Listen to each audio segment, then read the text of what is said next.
Good day, everybody, and welcome to another edition of the Military and Foreign Affairs Network. I am your host, the voice of reason.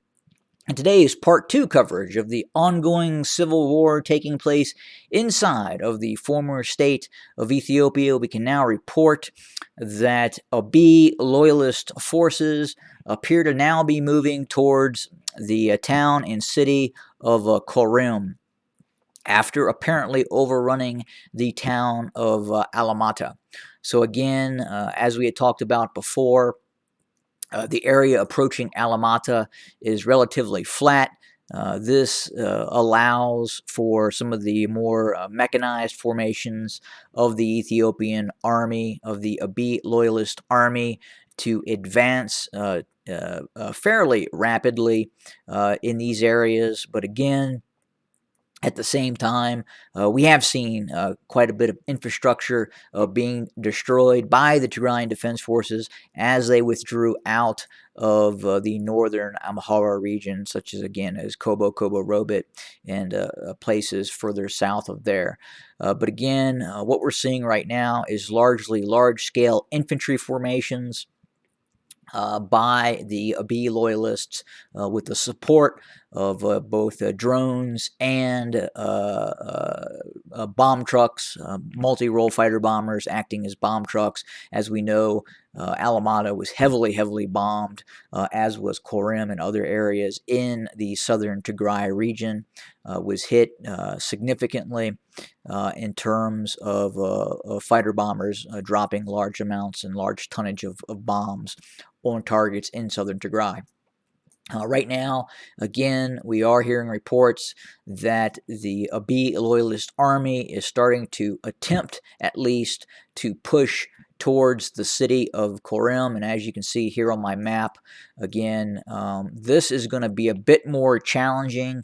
And again, we'll probably see at some point some of the enveloping tactics of the Tigrayan Defense Forces start to launch counterattacks against the Abiy loyalist forces, especially as they start to operate within these mountainous switchback areas and proceed farther north into the Tigray region. And again, I'm following the A2 highway towards Korem, and I'll try to pan down a little bit here where you can get a better idea of what that looks like in terms once they depart from Alamata. And again, I talked about before that if Alamata was in fact taken by the Abiy loyalists and the Abiy loyalists did not proceed further into the mountainous areas of the Tigray region, then in all likelihood we would see the Tigrayan Defense Forces start to mount counterattacks within the vicinity of Alamata, coming out of these hills and foothills that is to the west and north of Alamata. But again, any operation by the Abiy loyalist forces towards Korem will probably end up being a costly endeavor. Again, very mountainous terrain, and again, you're starting to get towards, again, the center of power gravity for the Tigrayan Defense Forces as you get deeper and deeper into the Tigray region itself.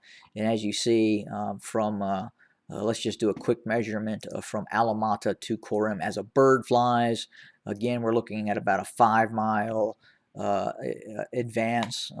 Much of this obviously would have to be on foot through very rugged terrain with a fairly tenacious opposing force in mountainous terrain resisting the Abiy loyalist formations. And again, as they continue to move into the mountainous areas of the Tigray region, obviously they are going to start to come under some very serious challenges from the Tigrayan Defense Forces. Again, this is the terrain that they like to fight on, and we've seen this before. Then the question is how prepared are these Abiy loyalist formations, these Amhara regional militias, in terms of renewed fighting in the mountains, in the hills of the Tigray region once again. And it looks like they've made the decision to press further into the Tigray region. Are they going to attempt to seize Korem? Are they going to look to go past Korem. Again, we just don't know at this point, but again, we can expect the fighting to become fairly heavy as the Abiy loyalists continue to press into the hills and mountains of the southern Tigray region. And again, we're going to continue to monitor the situation, report, and bring you fact-based coverage of what is actually happening on the ground in this continued conflict. I suspect, in terms of the mainstream media and other media outlets that report on what is happening inside of the former state of Ethiopia, that is going to continue to be reduced, especially since we're starting to see events in Western Europe regarding Ukraine and Russia really start to take more coverage and more interest in terms of world events.